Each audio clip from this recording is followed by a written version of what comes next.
balanço de energia. Basicamente, o que a gente vai ver aqui é sobre a aplicação de primeira lei da termodinâmica, vocês já viram anteriormente, né, conservação da energia, mas para fazer análise específica de máquinas de fluxo. Tá? E aqui eu vou depois passar a parte teórica aqui, tá? Que não é muito longa.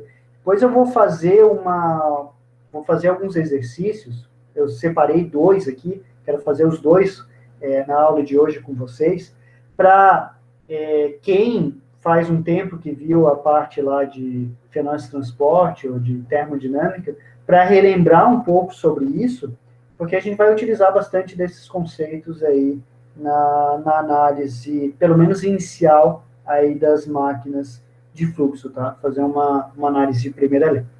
Então, a primeira lei da termodinâmica nada mais é do que a lei da conservação da energia. Ela diz que a energia que entra no sistema menos a energia que sai do sistema, basicamente vai ser igual à variação da energia do sistema mais um termo de geração. Aqui a gente nem vai trabalhar com esse termo de geração de energia aqui, tá? Isso daqui geralmente a gente utiliza quando a gente tem lá, por exemplo, eu tenho algum traceamento elétrico no meu sistema que está convertendo energia elétrica em energia térmica. Ou eu tenho um processo químico lá que está gerando uma energia térmica. Aqui a gente não vai fazer análise aí, então esse termo aqui de geração nem vai ter, basicamente. A gente vai ver lá a energia que está entrando menos a energia que está saindo é igual à variação da energia no interior do meu sistema. Tá? Deixa eu até pegar essa figurinha aqui para a gente discutir um pouquinho aqui no whiteboard. Tá? Só para relembrar, deixar bem claro aí a primeira lei. Então, de forma geral, quando a gente vê esse balanço de energia, a gente está vendo as energias que estão entrando, as energias que estão saindo e a variação de energia do sistema. Aqui a gente vai trabalhar muito em processos em regime permanente. Tá? O que quer dizer um processo em regime permanente? O processo em regime permanente é aquele onde eu não tenho variação de nada do meu processo com o tempo.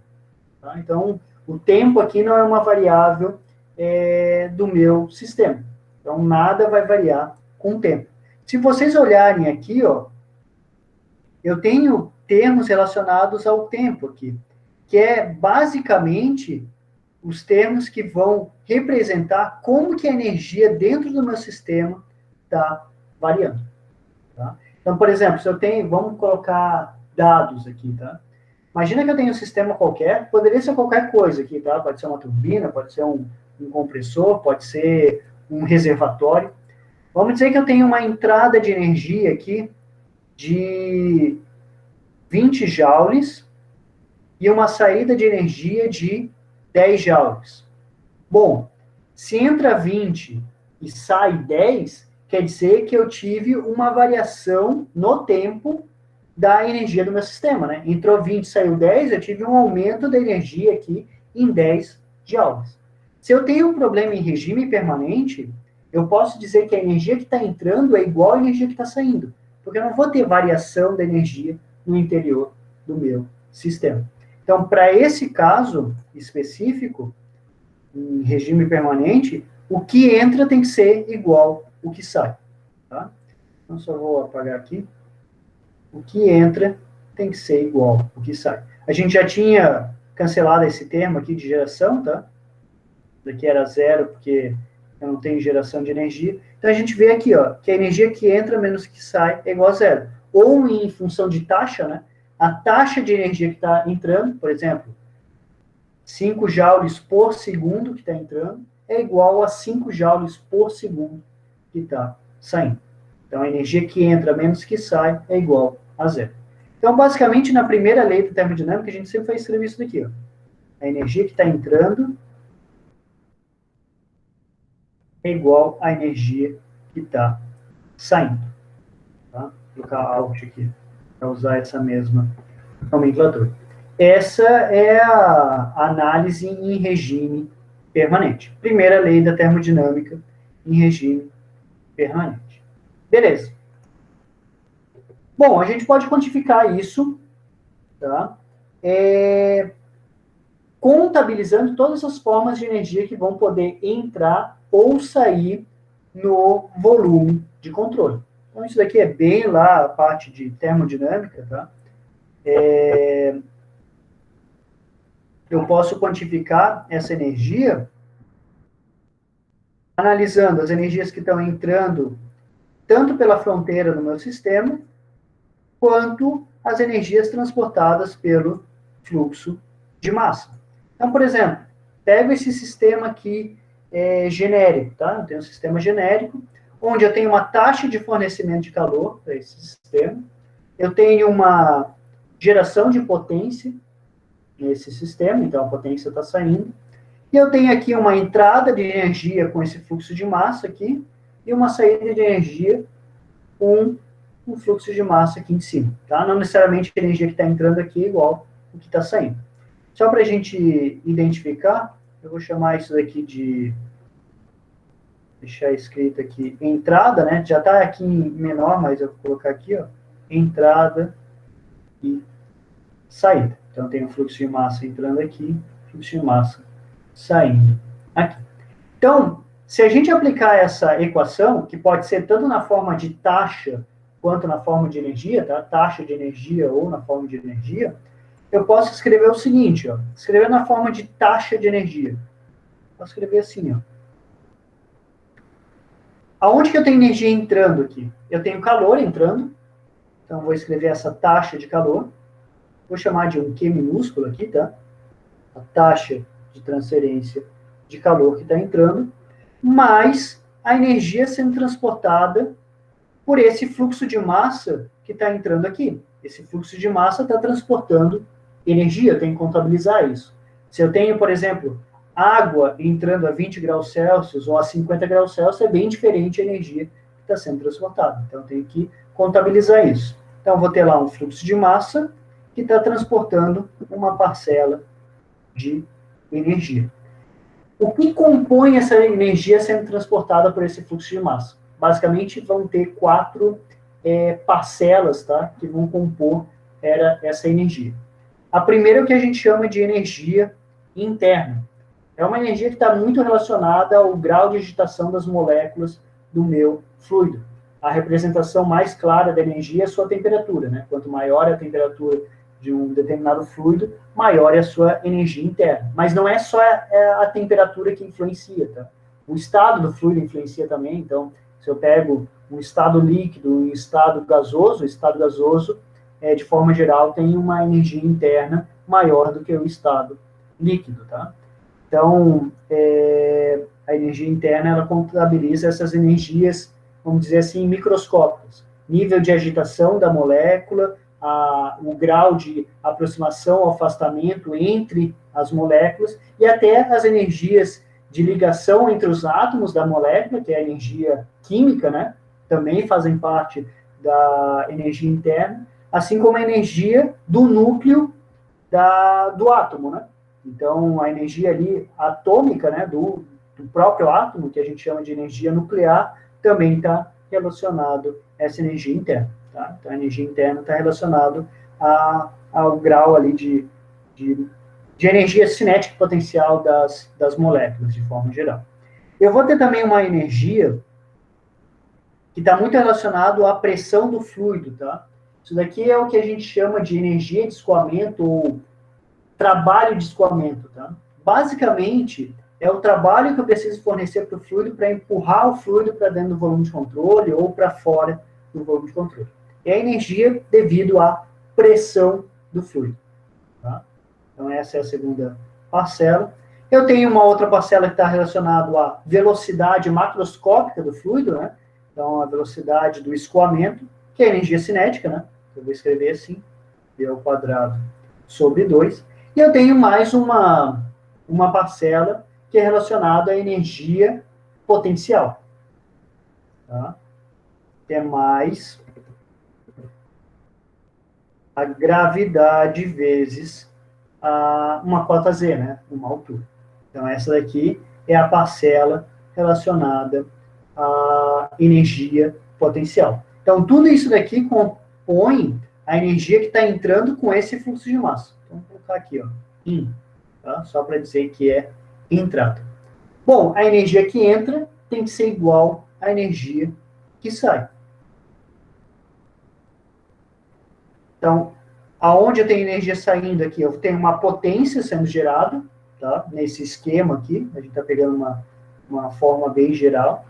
Eu tenho a potência sendo gerada, mais a energia que está saindo com fluxo de massa aqui, tá? Eu vou ter M ponto vezes energia interna que está saindo, mais o trabalho de escoamento, mais energia cinética, diminuir só um pouco o zoom aqui, mais energia cinética, mais energia potencial. Isso é o que está saindo. Então, a primeira lei da termodinâmica, em qualquer sistema, em um sistema aberto, né? Quando eu falo sistema aberto no volume de controle, é quando eu tenho entrada e saída de massa. Nesse tipo de sistema, eu poderia escrever a equação da primeira lei nesse formato aqui. Tá? Sempre quando a gente vai fazer análises de primeira lei em sistemas abertos, tá? Em volumes de controle, esse termo aqui, 1 mais PV, sempre vai aparecer, tá? E já que ele aparece tanto, a soma dessas duas parcelas, a gente dá o nome de uma propriedade específica, tá? Que é chamado de entalpia. A energia interna mais a pressão vezes volume específico, esse Vzinho aqui é volume específico, tá? A soma dessas duas parcelas aqui, a gente chama de entalpia, tá? Que é uma propriedade do fluido, a gente pega isso em tabelas de propriedades termodinâmicas, conforme eu já deixei disponível ali no AVA da disciplina, e já que aparece tanto essa combinação de 1 mais PV, para facilitar, a gente chama isso daí de entalpia. Tá? Então, tem aqui entalpia, aqui também entalpia, então, basicamente, a gente vai trabalhar com entalpias. Tá? Essa é a equação aí geral da primeira lei da termodinâmica. Eu escrevi aqui, ó, é a mesma equação que está aqui, só ele está um pouquinho diferente porque foi colocado todos os termos num lado só da equação, tá? Então tem a entrada aqui, que é esse termo aqui, eu tenho menos a saída, então a saída foi jogado para esse lado esquerdo da igualdade, eu tenho a taxa de calor sendo fornecida, e menos a potência, vou jogar a potência para esse lado aqui, isso igual a zero. Só um detalhe, a forma como foi escrita essa equação aqui, a gente considerou que a taxa de calor estava entrando e a potência estava saindo. Se eu quiser usar essa equação nesse formato aqui, eu posso utilizar, sem problema, mas tem que lembrar que ela foi deduzida utilizando calor entrando e a potência saindo. Então, se eu tiver algum problema onde a potência está entrando, eu tenho que colocar aqui o valor da potência menos o valor. Tá? Se eu tiver um calor que está saindo no lugar do que, aqui eu vou ter que colocar menos o valor do que. Tá? Aqui, daí, se ele estiver entrando, vai ficar menos, né? Menos com menos vai ficar mais. Daí. Beleza? Até aqui tudo bem, pessoal? Tá dando para acompanhar? Se tiverem dúvidas aí, fiquem à vontade, tá? Para perguntar. Beleza? Legal. Aqui, principalmente quem faz mecânica já viu essa equação aqui muitas vezes, tá? Que a gente utiliza lá em algumas outras disciplinas também, tá? Mas é mais para a gente relembrar a primeira lei da termodinâmica. Aqui eu já deixei, né? Escrito que a entalpia é U mais PV, tá? Então, agora a gente vai pegar essa equação e vai começar a aplicar ela para os casos específicos aí de máquinas de fluxo. Tá? Então, a gente vai pegar essa equação geral, tá? E começar a aplicar para os casos das máquinas de fluxo. E aqui a gente vai fazer uma separação. Primeiro, a gente vai fazer aí análises, por exemplo, em máquinas que vão pegar o trabalho e transformar esse trabalho num aumento de energia do fluido, e daí depois a gente vê lá, por exemplo, as turbinas que fazem o contrário, pegam a energia do fluido e transformam em energia mecânica, né, em trabalho. Tá? Então a gente vai fazer só essa separação aí, tá?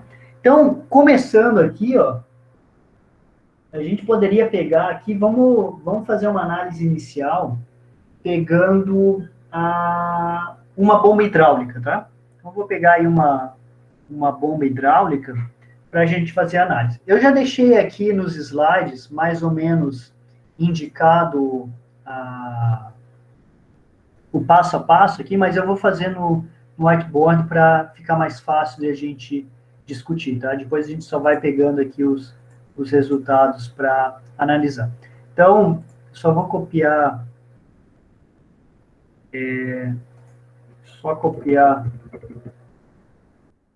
o título aqui. Então, vou aplicação da equação no caso de uma bomba hidráulica, tá? Equação da primeira lei da termodinâmica.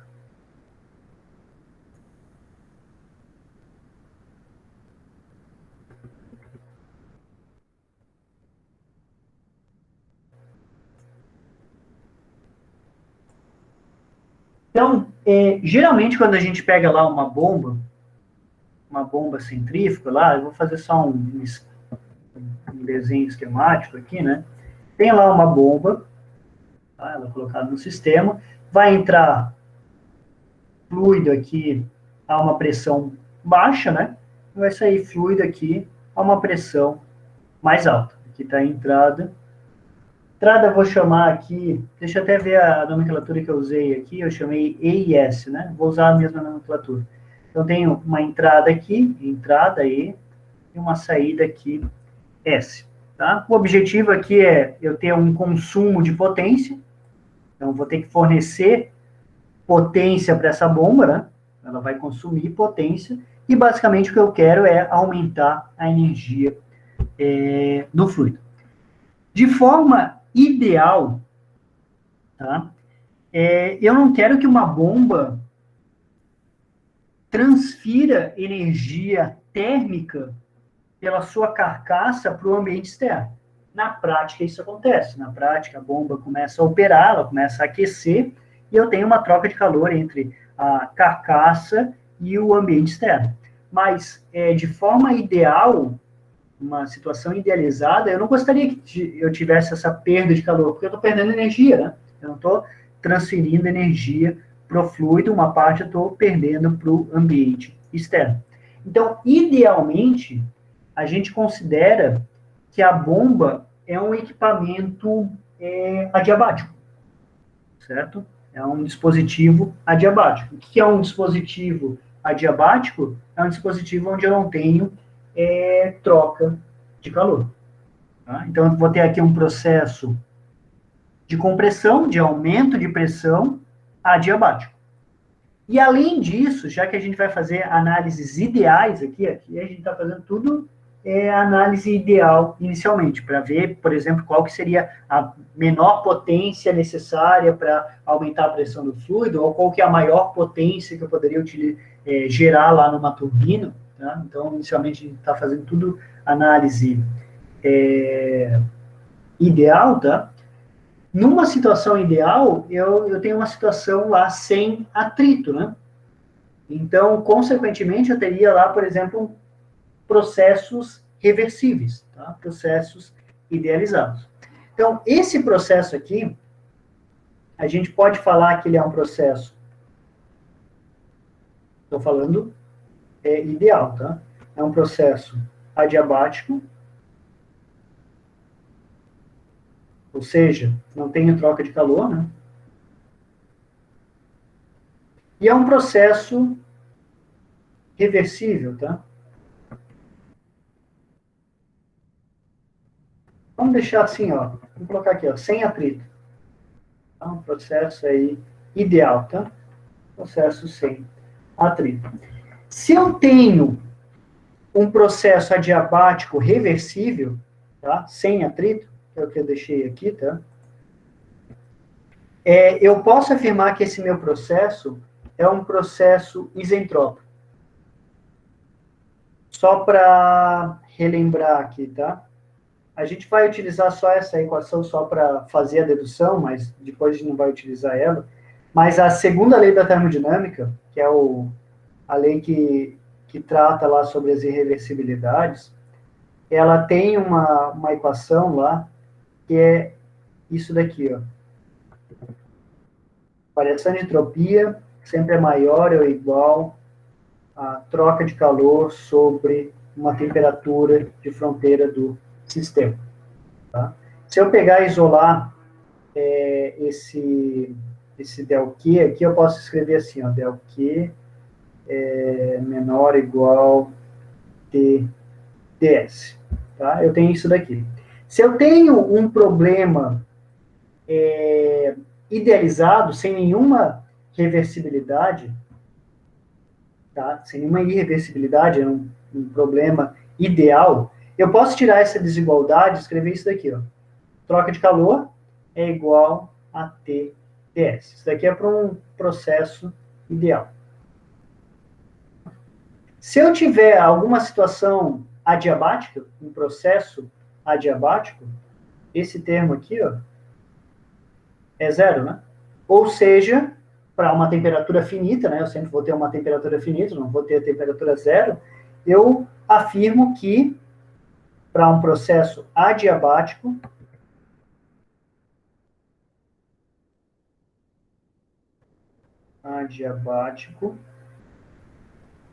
eu posso afirmar que a variação de entropia é igual a zero. Ou seja, a entropia não vai variar ao longo desse processo. É o que a gente chama de processo isentrópico. Então, a gente vai considerar que esse processo aqui de compressão é uma compressão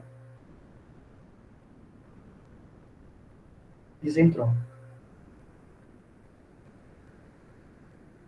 Tá? A entropia se mantém constante durante esse processo. Beleza. Então, se a gente pegar a nossa equação, tá? Que a gente trabalhou antes, vamos até escrever aqui novamente. Eu posso escrever que eu posso aplicar a primeira lei aqui e achar uma relação para a potência sendo consumida nesse compressor.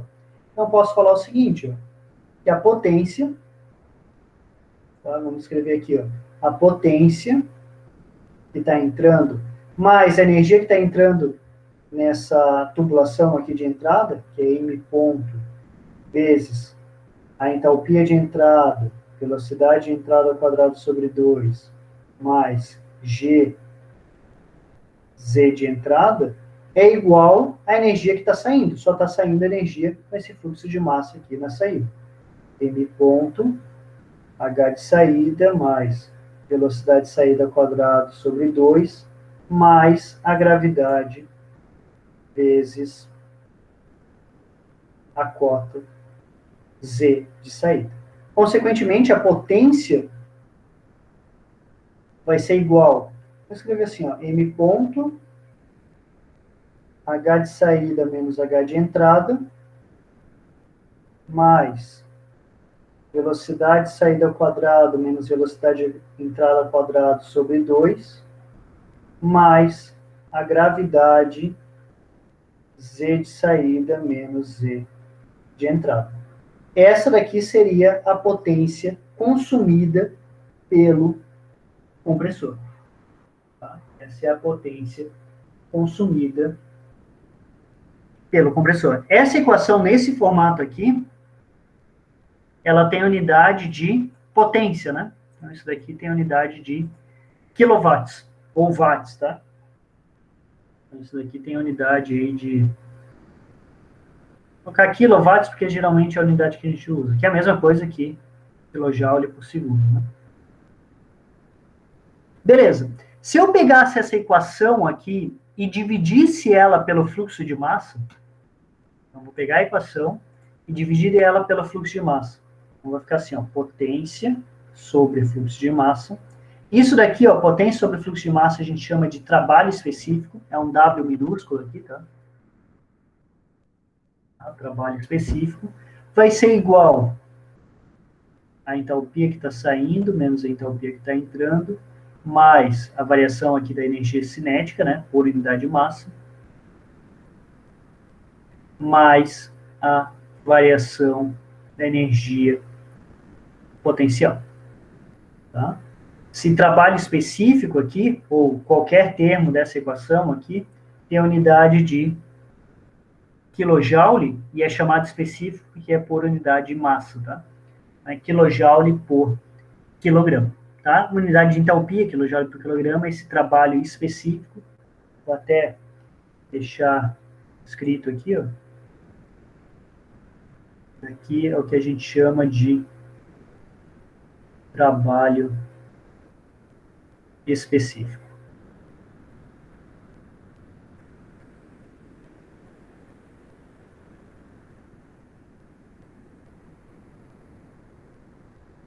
Beleza? Então, tem aqui uma equação que eu poderia utilizar para análise de uma bomba hidráulica.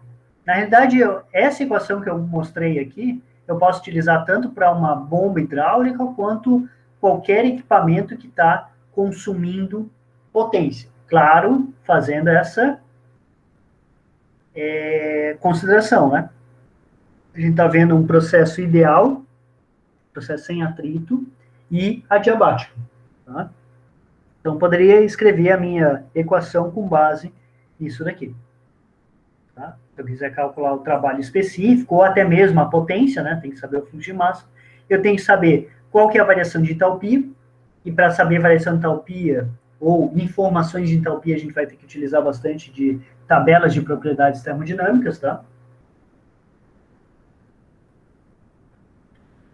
Tem um termo aqui relacionado à variação de energia cinética e um termo relacionado à variação de energia potencial. Bom, desses três termos aqui, variação de entalpia, variação de energia cinética e variação de energia potencial, o mais significativo é esse primeiro termo, tá? O que vai representar o maior valor nas máquinas de fluxo, praticamente quase todos os equipamentos, tá? O que vai influenciar, ter mais significância, é esse termo aqui, que é a variação de entalpia. Em muitos casos, a gente pega e despreza até esses termos aqui, tá? Variação de velocidade, variação de energia cinética e variação de energia potencial. A gente foca, em muitos casos, só nessa variação de entalpia. Tá? Na maioria dos casos, ela corresponde aí a 97, 98, 99% do resultado, tá? Então, em muitos casos aí a gente despreza esses termos. Claro que se a gente tiver as informações de forma fácil de velocidades e alturas, vamos colocar aqui e a gente tem um resultado um pouco mais preciso, tá? Mas, de forma geral, se a gente não tiver essas informações, o erro que a gente teria, desconsiderando isso, não seria tão significativo, não seria tão grande. Na maioria dos casos é assim, tá? Pode ter casos específicos onde eu tenho uma variação absurda de energia cinética, por exemplo, talvez daí esse termo tenha um significado significativo, tá? Mas na maioria das vezes, o que manda mesmo é a variação de entalpia. Então, a equação nesse formato aqui, a gente pode utilizar para qualquer equipamento que está consumindo potência. Lembrando-se sempre que a gente está fazendo uma análise idealizada, né? Processo adiabático sem atrito. Então, é para processos aí de compressão ideal. Tá? Só que se a gente estiver trabalhando um líquido, e daí por isso que eu coloquei aqui uma bomba hidráulica, tá? Que é um dispositivo que está consumindo potência e está comprimindo um líquido. Então, se a gente estiver trabalhando com um líquido, a gente pode pegar e simplificar ainda mais essa equação. A gente vai conseguir escrever essa variação de entalpia em função de propriedades que a gente está mais acostumado. Tá? Entalpia, tu vai ter que ter uma tabela de propriedades termodinâmicas. Às vezes, é mais fácil tu saber pressão, por exemplo, do fluido do que entalpia. Então, a gente vai conseguir aí substituir essa variação de entalpia por uma relação lá em função da pressão, mas que só vai valer para casos onde a gente está trabalhando com líquido, tá? Então, eu vou colocar aqui, deixa eu fazer uma divisão aqui.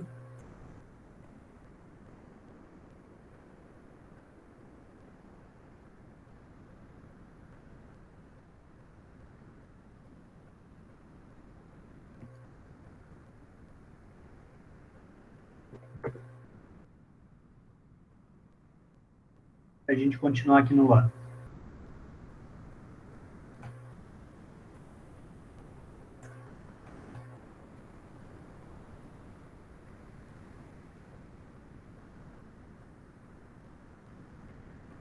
Então, imagina o seguinte, ó.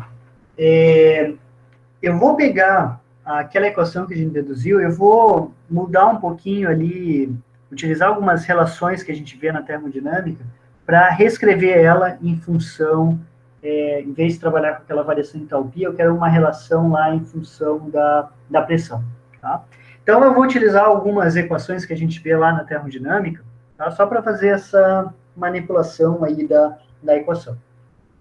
Então, eu já mostrei anteriormente ali, relacionado à definição de entropia, né? Então, pela definição de entropia,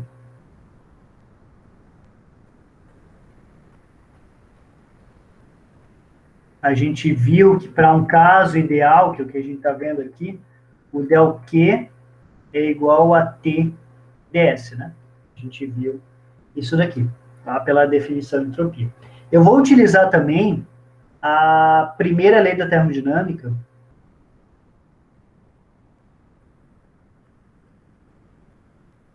num sistema fechado, tá?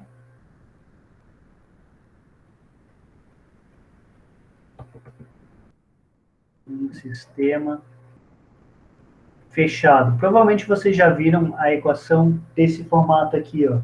Calor menos trabalho é igual a variação de energia interna. Tá? Isso daqui a gente vê lá em termodinâmica. Até em física vocês veem essa equação. Calor menos trabalho é igual a variação de energia interna. Só estou escrevendo aqui numa forma diferencial, porque depois eu vou querer substituir essas equações aí, daí vai ficar mais fácil para fazer análise. Tá? Se eu tiver um problema adiabático, que é o que a gente está vendo aqui, esse termo fica zero, né? Problema adiabático, esse termo aqui vai ser zero.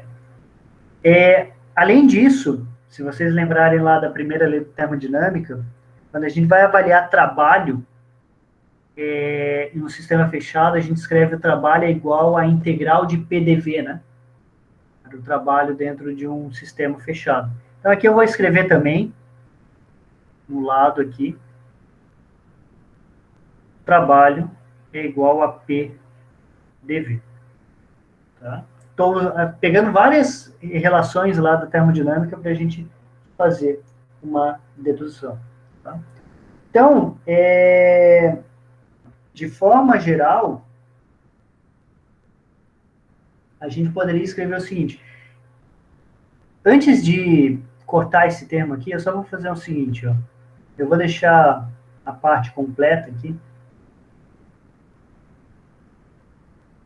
Eu vou deixar ainda do quê? Porque eu vou substituir essa informação aqui em cima, aqui. Daí depois eu tiro a informação do calor, tá? Então, eu vou fazer o seguinte, ó. Trabalho é PDV, del Q é TDS, então eu vou pegar isso daqui, substituir aqui.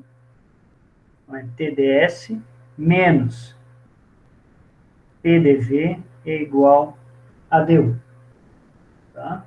Então, TDS menos PDV é igual a DU. Vou isolar esse TDS aqui.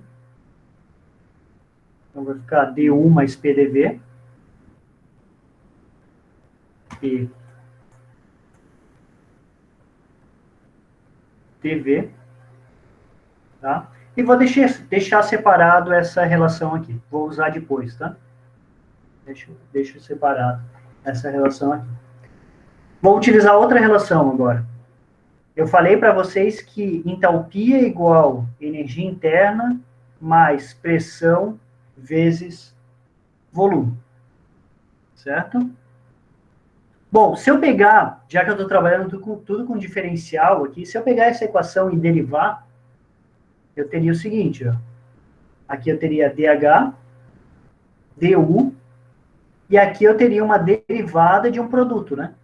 Derivada diferencial de PV. Então, a derivada do produto, vocês devem lembrar lá de cálculo, né? Derivada de um produto é o primeiro vezes a derivada do segundo, mais o segundo vezes a derivada do primeiro. Então, vai ficar aqui, primeiro vezes a derivada do segundo, PDV, mais segundo vezes a derivada do primeiro, PDP. Só organizando um pouquinho isso daqui, eu posso escrever assim, ó. du mais PDV é igual a DH menos VDP. Tá? Uma segunda relação que eu achei aqui. Observem essas duas relações. Eu estou falando que D1 mais PDV é TDS, e eu estou falando que D1 mais PDV é DH menos VDP. Certo? Consequentemente, se isso é igual a isso, TDS é igual a DH menos VDP. Concordam com isso, pessoal? Se esse termo aqui é igual a esse termo aqui, consequentemente, TDS é igual a DH menos VDP. Beleza? Então, eu vou escrever aqui, ó. TDS é igual a DH menos VDP. Tá? E a gente viu que o TDS nada mais é do que o calor, né? Isso daqui nada mais é do que o calor. Isso aqui nada mais é do que o calor. E a gente viu que o nosso problema, a gente está considerando que é um problema adiabático, né? Então, se é adiabático, o calor tem que ser igual a zero, né? Que é adiabático.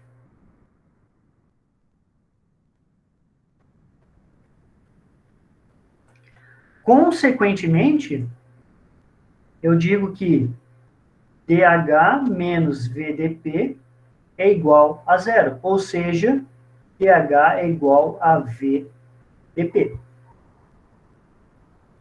Legal? Variação de entalpia é igual volume específico, variação de pressão, né? Derivada da entalpia, né? O diferencial de entalpia é igual volume específico em relação aqui à variação de pressão. Na nossa equação que a gente viu anteriormente, a gente tinha uma variação de entalpia, né? Aqui, ó. Entalpia que sai menos a que entra.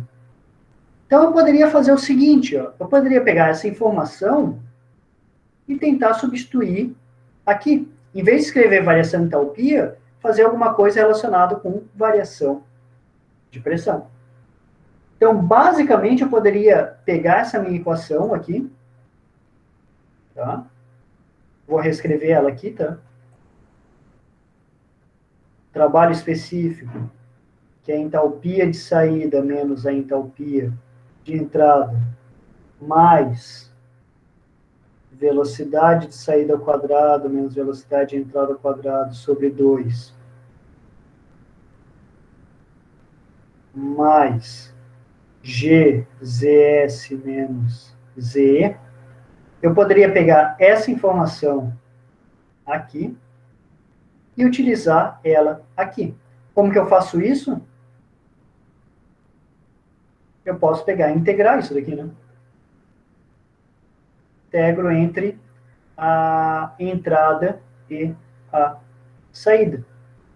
Integral de DH é o quê? É o próprio H, né? É a entalpia. Então, se eu aplicar os limites, vai ficar entalpia de saída menos entalpia de entrada é igual integral entre a entrada e a saída de VdP. Então, eu posso substituir isso daqui, se eu quiser, como sendo trabalho específico é igual integral entre a entrada e a saída aqui, V dp, mais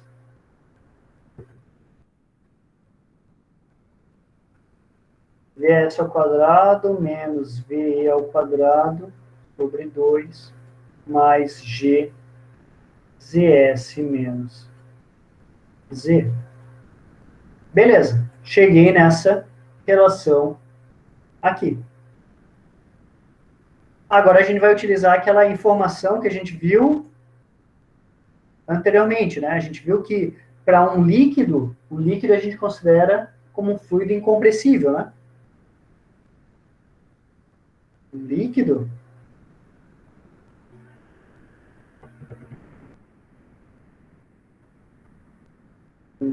a gente considera como um fluido incompressível.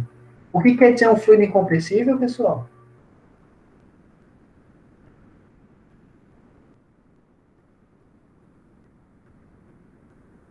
O que significa isso daqui? Fluido incompressível?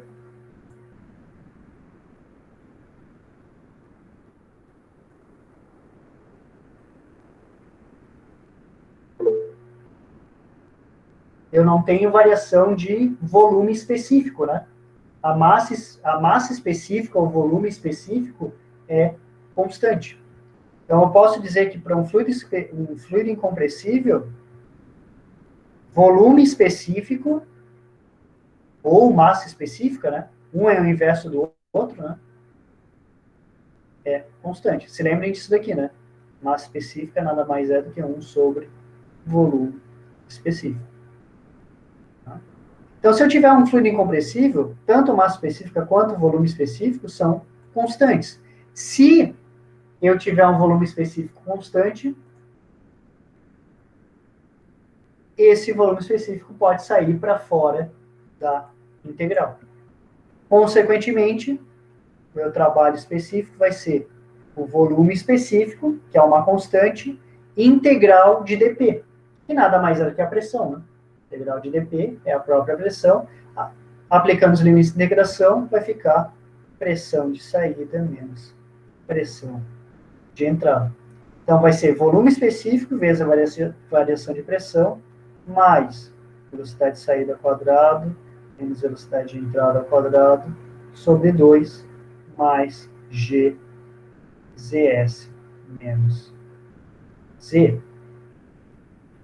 Beleza? Então, essa equação aqui, que eu posso escrever assim também, né, já que o volume específico é o inverso da massa específica, uma forma que geralmente também a gente apresenta é assim, né, trabalho, pressão de saída menos pressão de entrada, sobre ρ, né, 1 sobre volume específico é o ρ, mais velocidade de saída ao quadrado, menos velocidade de entrada ao quadrado, sobre 2, mais a gravidade, Z de saída, menos Z de entrada. Tá? Então, a gente pode escrever a equação nesse formato aqui.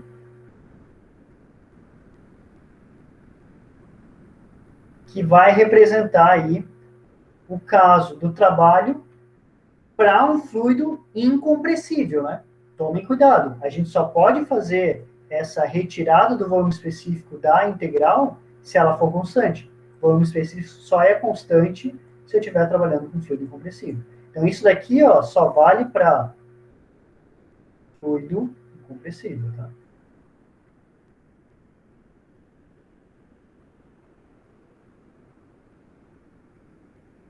Beleza? Até aqui tudo bem, pessoal? Certo? Beleza.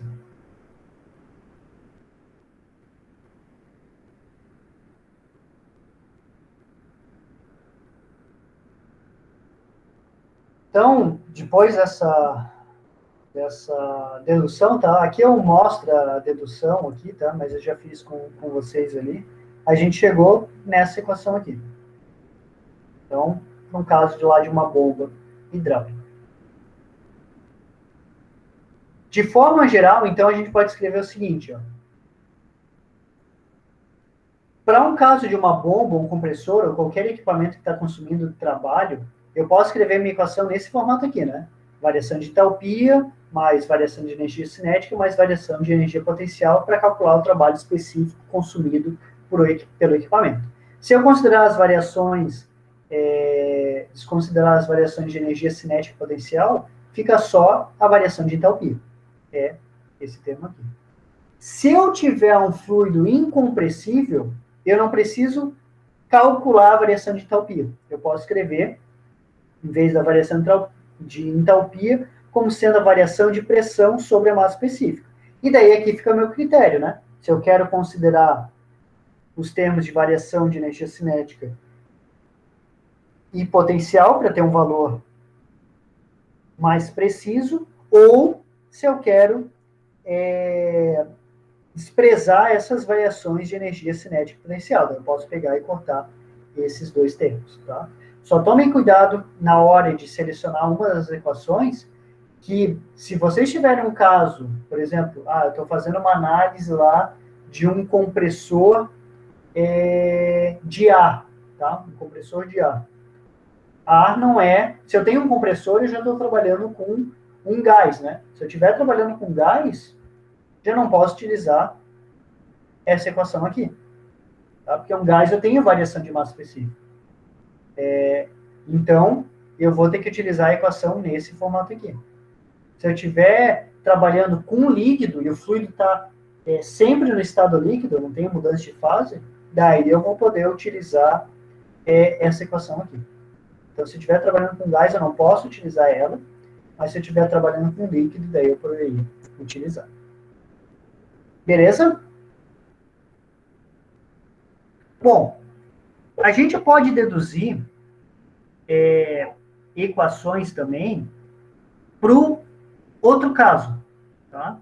Para um caso onde eu tenha um equipamento que vai gerar trabalho, gerar potência. A análise é basicamente a mesma. Tá?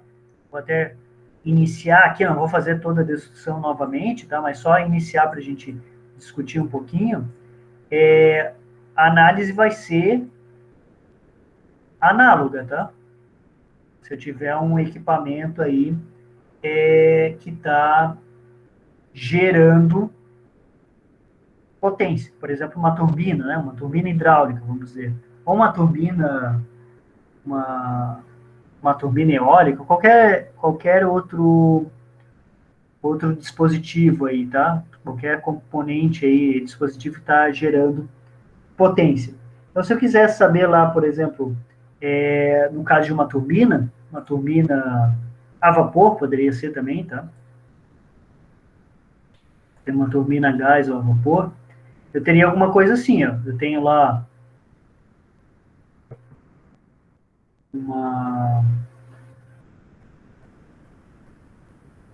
uma turbina aqui, vamos dizer.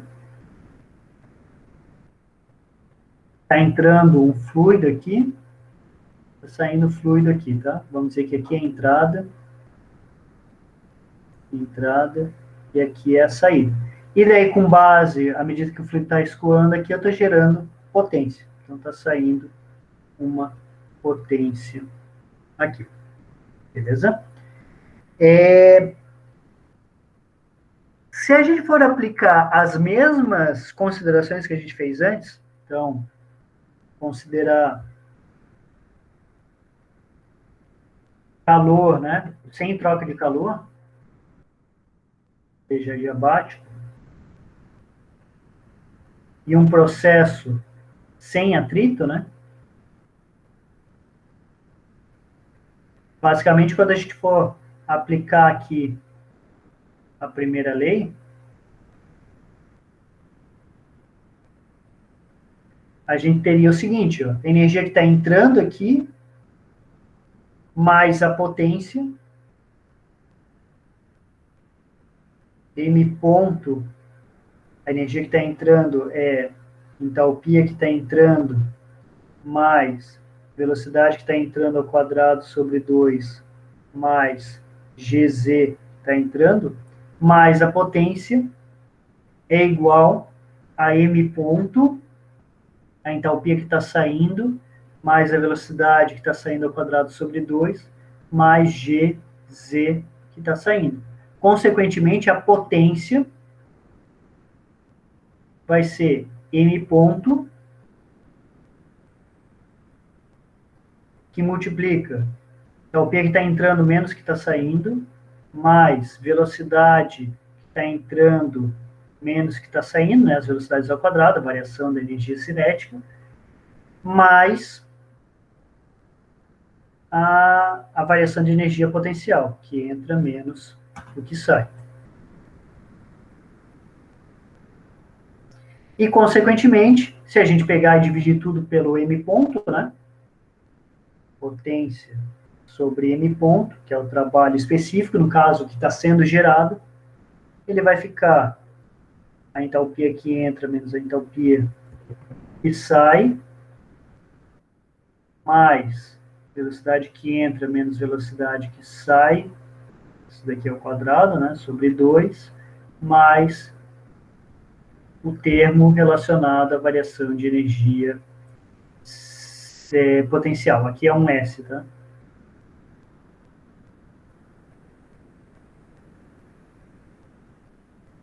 Beleza? Se vocês olharem essa equação aqui, que a gente escreveu para uma turbina, né? Tá? Aqui é o caso, por exemplo, de uma turbina. Observe que essa equação é basicamente a mesma da outra, né? A única diferença que eu tenho aqui, vou pegar outra, é que aqui a gente avaliava a saída menos a entrada. E aqui está considerado a entrada menos a saída. Tá? Mas a equação é a mesma. E se eu tiver lá, por exemplo, uma turbina hidráulica, onde o fluido é um líquido, um fluido incompressível, tá? Então, se eu tiver lá, por exemplo, uma turbina, a de cima vale para turbina hidráulica, para turbina a vapor, para turbina a gás, tá? Se eu tiver uma turbina hidráulica, a mesma dedução que a gente fez aqui, toda essa dedução que a gente fez aqui, ó, que eu não vou repetir, a gente pode fazer para achar que a variação da entalpia é igual à integral de VDP. E daí, consequentemente, eu posso escrever essa variação aqui de entalpia como sendo o volume específico, a pressão de entrada menos a pressão de saída. Tá? Mais velocidade de entrada ao quadrado menos velocidade de saída ao quadrado sobre 2, mais a gravidade Z de entrada menos Z de saída. Tá? A gente pode também escrever lá em função da massa específica. Tá? Eu acho que eu deixei em função da massa específica ali no slide. Sobre massa específica, mais velocidade ao quadrado sobre 2, mais a gravidade Z de entrada menos Z de saída. Então, esse caso aqui, ó, a gente vai utilizar para uma turbina se eu estiver trabalhando com um fluido incompressível. Tá? Fluido incompressível. Beleza? Então, é só o inverso do outro, que é o que eu deixei aqui, ó, compressivo. A gente pode utilizar também para desconsiderar os termos de energia cinética e potencial, se a gente assim quiser, tá? Ou se não tiver essas informações. É uma simplificação, vai ter um pequeno erro ali, né? Mas é um erro bem pequeno, tá? Não considerar essas variações de energia cinética e potencial na maioria dos casos. Claro, se vocês tiverem valores de velocidade e alturas de entrada e saída, ou se for fácil de obter essas informações, utilize. Vocês vão ter um resultado mais preciso. Mas se não tiverem na maioria dos casos, essa variação aí não é tão significativa quanto a variação da entropia. Beleza? Então, isso daqui é a explicação aí, né? Nada mais é do que relembrar aí um pouco sobre primeira lei e escrever equações aí específicas para analisar máquinas de fluxo, tá? Máquinas que vão consumir trabalho ou gerar trabalho. Beleza? Então, o problema que a gente tem é o seguinte, ó. Esse problema 1, a gente quer calcular o trabalho por unidade de massa para bombear água de uma pressão de 100 kPa e temperatura de 30 graus Celsius até eu chegar numa pressão de 5 MPa. Bom, quero trabalho por unidade de massa, por quilograma. Isso nada mais é do que o trabalho específico, certo? É isso que a gente quer quantificar. Além disso,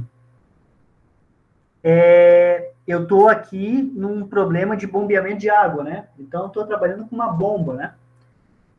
Então, vou utilizar uma bomba, estou fornecendo energia para o fluido para aumentar a pressão do fluido. Então, eu vou ter esse caso aqui que a gente viu anteriormente, né? A aplicação da equação no caso de uma bomba hidráulica.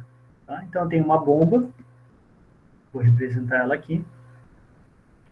Está entrando um fluido no estado 1 aqui de entrada, tá?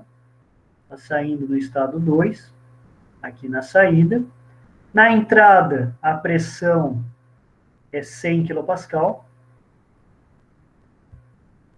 Temperatura é 30 graus Celsius. E na saída, P2, a pressão é 5 MPa. E eu só sei essa informação na saída. Sei a pressão. Beleza. Bom, primeira coisa que a gente precisa ver aqui. Eu consigo afirmar que o fluido sempre vai estar no estado de líquido aqui na bomba? Bom, tentem observar o seguinte, ó. Se eu estou numa pressão de 100 kPa e temperatura de 30 graus Celsius, eu estou no estado líquido. Isso eu tenho certeza. Se vocês tiverem dúvida, podemos até utilizar a tabela aqui. E a gente vai até pegar aqui a tabela para fazer essa análise. Vamos pegar aqui a tabela de água saturada. Tá? Só lembrando, tá, para vocês. A gente pega um diagrama de fase, né? Pegar aqui pressão, uma propriedade qualquer, entalpia, que a gente está falando aqui. Só lembrando vocês lá na tabela quais são as regiões, né? Eu tenho uma região aqui no lado direito dessa curva de saturação, que é a região de vapor superaquecido.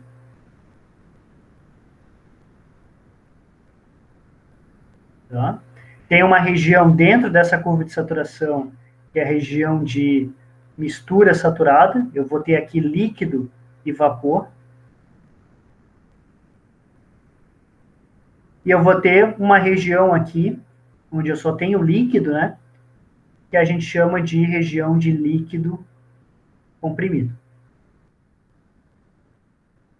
Beleza? Isso daqui é bom a gente sempre relembrar, tá? Porque a gente pode ser útil utilizar esses diagramas. Quando eu desenho um diagrama aqui, pressão por qualquer propriedade, tá? Pode ser energia interna, volume específico, entalpia, tanto faz, tá? Se eu quiser representar nesse diagrama uma linha de temperatura constante, ela vai ter um comportamento mais ou menos assim, ó.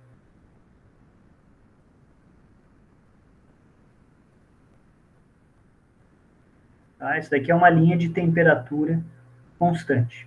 Tá? Se eu desenhar outra linha de temperatura constante com uma temperatura maior,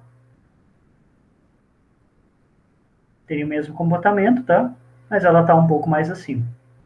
Tá? Então, essa daqui seria uma T1, que é uma temperatura constante. Aqui eu tenho uma T2, onde essa T2 é maior do que o T1. Tá? Essa daqui seria uma representação de uma linha de temperatura constante. Por que eu tenho esse patamar aqui? Porque esse patamar representa a mudança de fase. Durante a mudança de fase, do líquido, que eu tenho desse lado aqui, para o vapor, que eu tenho desse lado aqui, então aqui eu tenho mudança de fase, a temperatura não muda e a pressão não muda. Quando tem uma mudança de fase, pressão e temperatura estão constantes, beleza? Se eu desenhar um diagrama, em vez de ser em função da pressão, eu colocar aqui temperatura aqui, entalpia aqui. Da curva de saturação, por exemplo. Tá? Nesse tipo de diagrama, eu posso plotar aqui linhas de pressão constante. E ela vai ter um formato mais ou menos assim. É o contrário daquilo lá.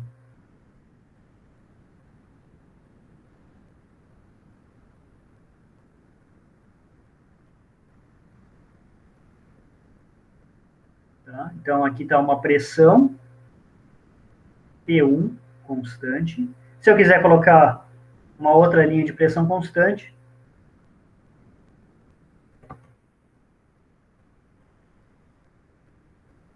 por exemplo, ela estaria assim.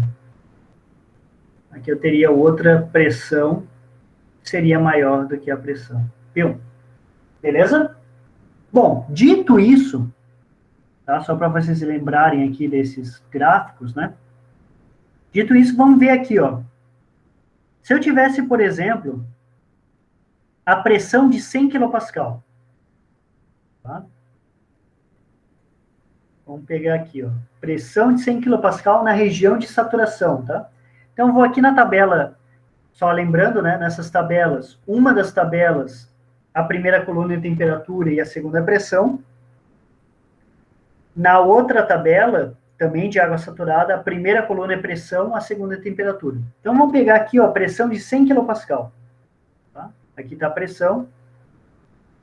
Achei 100 kPa, esse valor aqui, ó. 100 kPa. A temperatura de mudança de fase em 100 kPa é 99,62 graus Celsius. Segunda coluna é a temperatura, tá? Então, para uma pressão de 100 kPa, vou representar aqui, ó.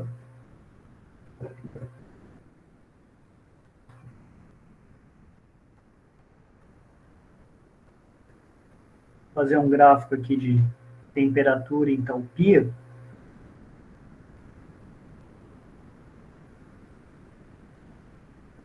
E representar uma linha de pressão aqui de 100 kPa.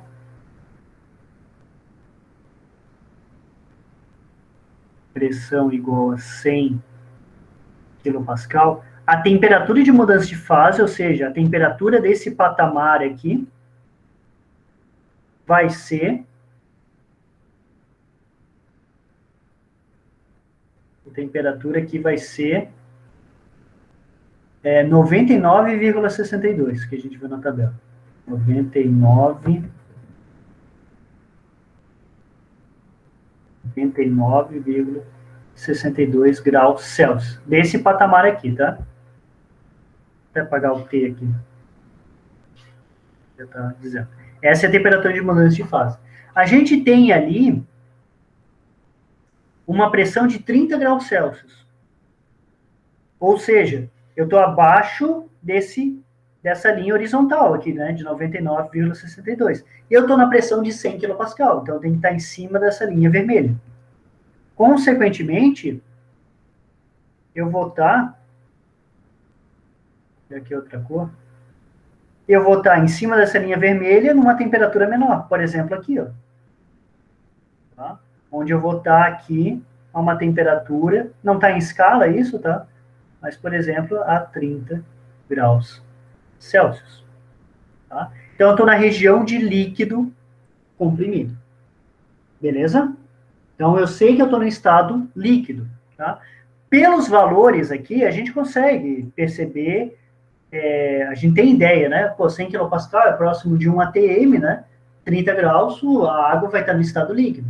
Mas se eu tiver um fluido diferente, ou se eu tiver uma situação de pressão e temperatura que eu não consigo, só olhando os valores, identificar qual que é o estado, eu posso utilizar esses diagramas para fazer a análise, sem problema. Beleza. Imagine o seguinte, eu peguei agora um líquido e estou aumentando a pressão. Se eu estou aumentando a pressão num líquido, o que vai sair? E aqui eu posso afirmar que é um líquido também, certo? Então, se está entrando um líquido e está saindo um líquido, eu posso utilizar aquela simplificação que diz que a variação da entalpia é igual à variação de pressão sobre massa específica, ou volume específico vezes massa específica. Tá? Então, a gente vai utilizar aquela relação. Então, eu tenho um sistema que está comprimindo o fluido, aumentando a pressão do fluido, vou utilizar essa equação. Ele não passou nenhuma informação de velocidades e de alturas, então vou desprezar esses termos aqui de velocidade e alturas, e daí, em vez de escrever variação de entalpia, eu vou escrever variação de pressão vezes volume específico, tá? Porque eu estou trabalhando com fluido incompressível. Beleza, eu fiz a análise aqui, verifiquei que é fluido incompressível mesmo, tá? Então, eu sei que é fluido incompressível.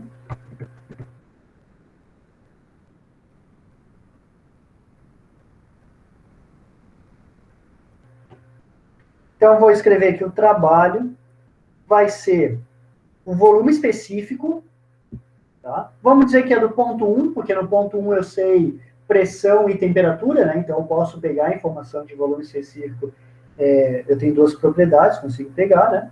Vezes a variação de pressão, que é a pressão na saída menos a pressão na entrada. Pressões nós temos. Precisamos achar volume específico. Aonde que a gente pega o volume específico? Na tabela. Beleza. A gente sabe que a pressão na entrada é 100 kPa e a temperatura é 30 graus Celsius. Primeira coisa que a gente poderia fazer, vai lá na tabela de água líquida comprimida, né? A gente viu que está no estado de líquido comprimido, então vamos lá na tabela de água líquida comprimida. Beleza, cheguei na tabela de água líquida comprimida, que é essa daqui. Vou procurar a pressão. A pressão que a gente tinha lá era 100 kPa. Bom, nessa tabela, ela começa na pressão já de 500 kPa. Nem me mostra aqui informações de pressão de 100 kPa. O que eu vou fazer? Deixei esse problema aqui só para relembrar esse detalhe. Não sei se vocês se lembram, mas na região de líquido comprimido, as propriedades, elas praticamente não variam com pressão. Elas variam bastante com temperatura. Dá para observar aqui, ó. Vamos pegar entalpia, que é uma... Vamos pegar volume específico, que é a propriedade que a gente quer achar. Volume específico. E vamos pegar até o volume específico na temperatura que a gente está trabalhando, 100 graus Celsius. Tá? Então, se vocês olharem aqui, ó, se eu pego o volume específico numa pressão de 500 kPa, o volume específico a 100 graus Celsius é 0,001043. Tá? Se eu pego numa pressão bem maior, 4 vezes maior, 2.000 kPa, volume específico nessa temperatura ainda é 0,01043. Se eu pegar uma pressão de 500 para 5.000, deu 10 vezes mais, o volume específico, estou vendo nessa linha aqui, ó, o volume específico dá 0,001041. O que a gente observa aqui? Que na região de líquido comprimido, a pressão não influencia tanto na propriedade. Tá? Então, não importaria muito qual é a pressão do fluido se eu sei que ele está no estado de líquido comprimido. Depende bastante da temperatura. Se a gente pegar a temperatura, ó, se eu pego 100 graus Celsius, eu pego 20, passei de 0,01043 para 0,0102. Tá? Se eu pego outras propriedades aqui, ó, pego energia interna de 418 para 83. Varia bastante com temperatura. Agora, compressão não influencia muito. Então, sempre quando vocês estiverem na região de líquido comprimido, o que vocês podem fazer, se não tiver o valor exato aqui de pressão e temperatura na tabela, vocês podem ir na própria tabela de água saturada, tá? E pegar o estado de líquido saturado na temperatura que vocês estão avaliando. Então, a temperatura que a gente está avaliando é 100, né? 100 graus Celsius. A tabela de líquido saturado, não, 100 graus Celsius não, desculpa, 30 graus Celsius. Na tabela de líquido saturado, de água saturada, se eu pegar o líquido saturado e pegar o volume específico, eu tenho lá um valor de 0,001004. Se a gente pegar lá a tabela de água líquida comprimida a 30 graus Celsius, eu nem sei se tem a 30 graus Celsius, tá? Eu acho que não. Não vai ter aqui a 30 graus Celsius. Mas observem que vai estar entre 30 graus Celsius, vai estar entre 1002 e 1008, né? Vai estar uma média aqui entre os dois. Basicamente vai ser o valor que eu vou ter lá no líquido saturado. Então, sempre quando vocês tiverem o estado de líquido comprimido não tiver na tabela de líquido comprimido, pega a tabela de água saturada, vê com base na temperatura, porque a pressão praticamente não vai influenciar na propriedade, e verifica qual que é o volume específico nessa temperatura. Tá? Então, no caso aqui, ó, vou até copiar a tabela. Para a temperatura de 30 graus Celsius, eu quero saber o volume específico. Vou copiar aqui. Vamos jogar aqui. Vou aumentar aqui para ficar mais fácil de visualizar. Então, a temperatura que a gente tem, T1 é igual a 30 graus Celsius, né? A gente sabe que está no estado de líquido comprimido, P1 era 100, né? Kilopascal. Estava no estado de líquido comprimido. Líquido comprimido. Se eu não tenho a informação lá na tabela de líquido comprimido, a gente sabe que na região de líquido comprimido, o que manda é a temperatura. Então, posso pegar a tabela de água saturada, em função da temperatura, vou localizar a temperatura, ó, localizo a temperatura de 30 graus Celsius, e vou pegar o volume do líquido saturado. O que é o líquido saturado? É esse estado aqui, ó. O líquido saturado é sempre em cima dessa linha aqui à esquerda, tá? Esse é o estado de líquido saturado. Então, a gente vai pegar aqui, ó, e vai ver que o volume específico do líquido saturado é esse valor aqui. Consequentemente, V1 aqui, então, vai ser 0,00004 metros cúbicos por quilograma. Consequentemente, o trabalho específico vai ser 0,00004 vezes pressão 2, que é a pressão na saída. Pressão na saída era 5 megapascal, menos pressão na entrada, que é 100 kilopascal. Então, é 5.000 kilopascal, ou 5.000 vezes 10 na 3, né?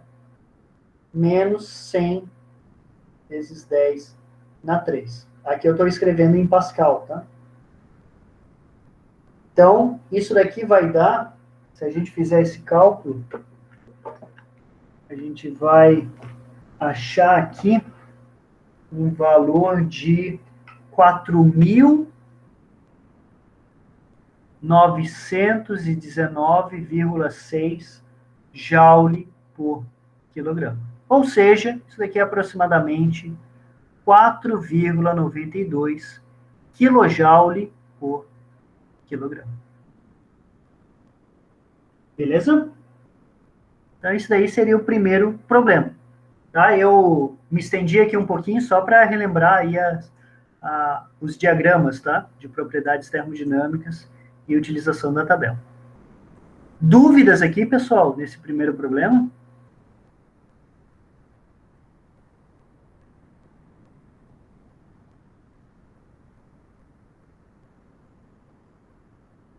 Beleza?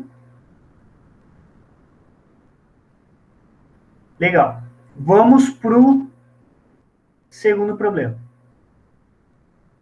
Então, esse daqui foi bem tranquilo, né? A gente só pegou a informação de volume específico do primeiro ponto e fechou. Nem precisou usar entalpia, porque a gente estava trabalhando com líquido. A gente tinha certeza que a gente estava trabalhando com líquido.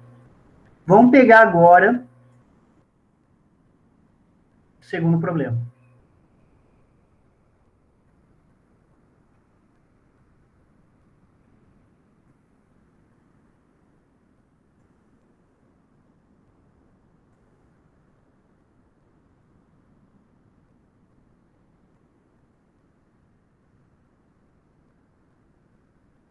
Que é esse problema 2 aqui.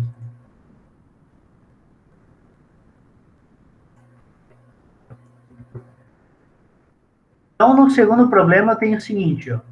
Eu tenho vapor de água. Bom, ele já falou que é vapor de água, né? Então, esquece aquela questão lá do fluido incompressível. Já não vai mais dar para usar, tá? Vou ter que trabalhar com entalpia mesmo. Ele já me disse que é vapor de água. Vapor de água está entrando em uma turbina diabática a 8 megapascal e 500 graus Celsius. Tenho lá uma turbina e está entrando vapor a 8 megapascal e 500 graus Celsius. Então, vou desenhar aqui como se fosse uma turbina.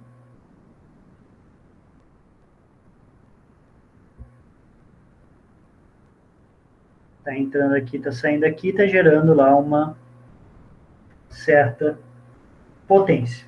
Beleza? Com base, vamos ver aqui, ó, ele entra, vamos chamar isso daqui de ponto 1, isso daqui de ponto 2. Então, ele entra lá na pressão 1, 8 megapascal, temperatura 1, 500 graus Celsius. O fluxo de massa, a vazão em massa aqui, ó, é 3 kg por segundo. Então, ele passou também aqui uma informação de M ponto, né? 3 kg por segundo. E o fluido sai aqui a uma pressão de 20 kPa. Então, a pressão no ponto 2 é igual a 20 kPa. Se a potência produzida pela turbina é de 2,5 megawatts, então a potência é 2,5 megawatts, determine a temperatura do vapor na saída da turbina. Quero saber essa temperatura aqui. Na saída da turbina. Despreze as variações de energia cinética potencial. Tá? Então, ele já está falando aqui para a gente desprezar essas variações. Beleza? Bom, se a gente for lembrar lá, né, potência vai ser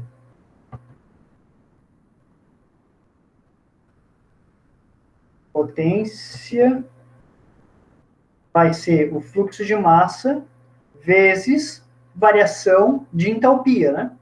Vai ser a entalpia de entrada menos entalpia de saída. Isso daqui é para uma turbina. Beleza. Nós temos aqui informação de potências, temos informações de fluxo de massa, temos definido o estado 1, com pressão e temperatura, então a gente vai achar a entalpia.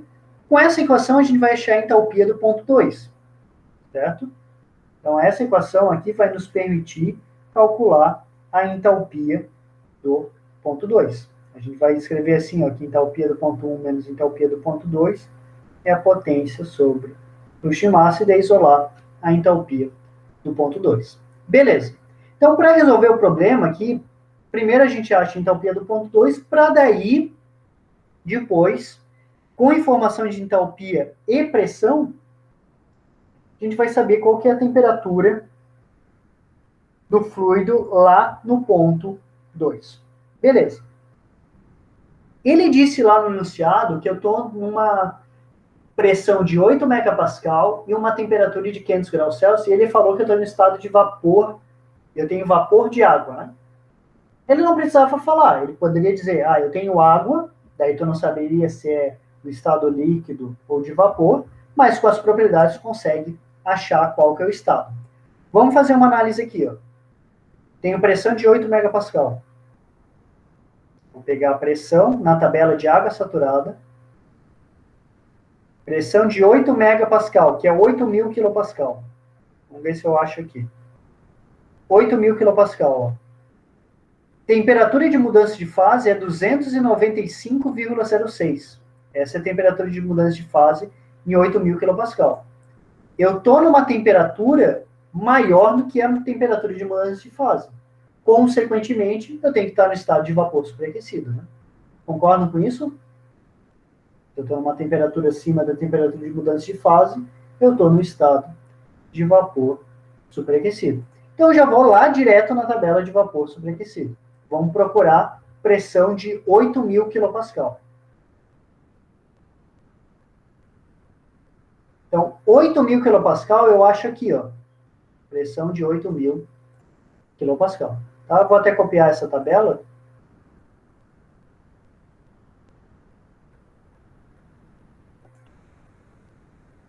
Copiamos ela. Vamos jogar ela para cá.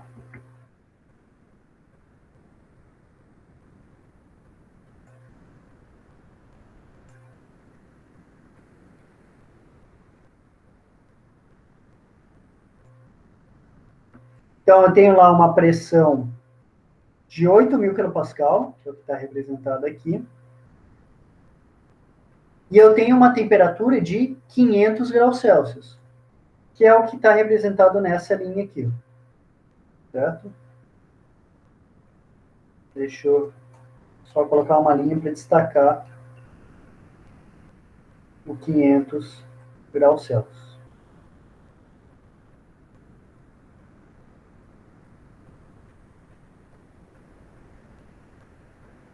Beleza. Em 8.000 quilopascal e 500 graus Celsius, eu quero saber a entalpia. A entalpia está aqui, ó. Então, o valor de entalpia que eu vou ter vai ser esse valor aqui. Então, a entalpia do ponto 1 é 3.398,27. Entalpia do ponto 1, 3.398,27 kJ por quilograma. Bom, então a entalpia do ponto 2 a gente vai conseguir achar com essa equação. Tá? Só vendo aqui, ó, potência, a gente tem 2,5 megawatts e o fluxo de massa é 3 kg por segundo. Então, a gente pode escrever assim, ó, H1, que é 3.398,27 kJ por quilograma, né? Então, 10 na 3. Tá em quilo, né? Vou jogar tudo em sistema internacional. Se quiserem trabalhar em quilo aqui também podem, tá? Só cuidado daí com as unidades. Essa é a entalpia 2, a entalpia 1, menos a entalpia 2, menos H2, é igual a potência, que é 2,5 megawatts, então é 2,5 vezes 10 na 6, né? É mega.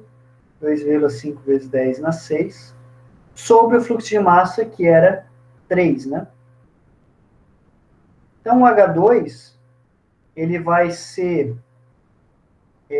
esse valor aqui, 3.398,27 vezes 10 na 3, menos o 2,5 vezes 10 na 6 sobre 3. Tá? Se vocês fizerem esse cálculo aqui, vocês vão achar uma entalpia 2 de 2.564,94 vezes 10 na 3 joule por quilograma. Ou seja, entalpia 2 é 2.564,94 kJ por quilograma. Essa é a entalpia do ponto 2. Beleza? Bom, agora eu tenho informações de entalpia, tá, do ponto 2, e eu sei também temperatura, né? Temperatura não, eu sei a pressão. A pressão do ponto 2 é igual a 20 kPa. Beleza. Então, tem uma pressão de 20 kPa. Bom, vamos tentar localizar esse ponto lá usando o diagrama e usando as tabelas. Tá? Porque eu tenho que localizar o estado para saber qual que é a temperatura. Então, se eu desenhar aqui, por exemplo, um diagrama,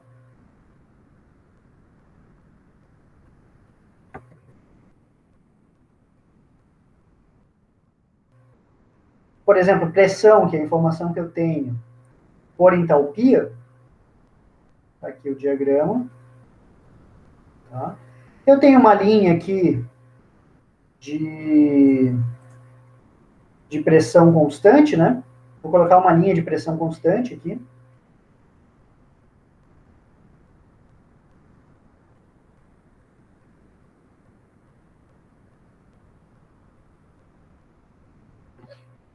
Que é a linha aqui de 20 kPa, tá? Tá 20. Pressão aqui nesse gráfico está em kilopascal. E aqui eu vou deixar em entalpia em kilojoule por quilograma. Beleza, sei essa pressão de 20 kPa. A entalpia é esse valor, 2.564,94. Ela vai estar em algum ponto em cima dessa linha tracejada. Mas será que ela está aqui na região de líquido comprimido, mistura ou vapor superaquecido? Para a gente responder isso, a gente poderia pegar como base a tabela de água saturada. Já que eu estou usando ali em função da pressão, eu vou pegar a tabela de água saturada em função da pressão. Tá? Então, vou pegar essa tabela e vou pegar aqui, ó, o valor de 20 kPa. Vou até copiar essa tabela inteira aqui. Então, vou pegar aqui até o valor de 20 kPa, que é a nossa pressão. Vou até entalpia, tá? Porque a entropia a gente não está utilizando aqui para os cálculos. Vamos pegar aqui até entalpia. Vou deixar aqui embaixo, tá?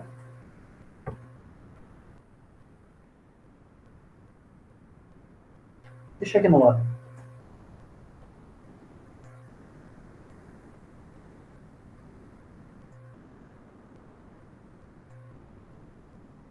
Então, eu vou pegar aqui pressão de 20 kPa. Seria essa linha aqui, né?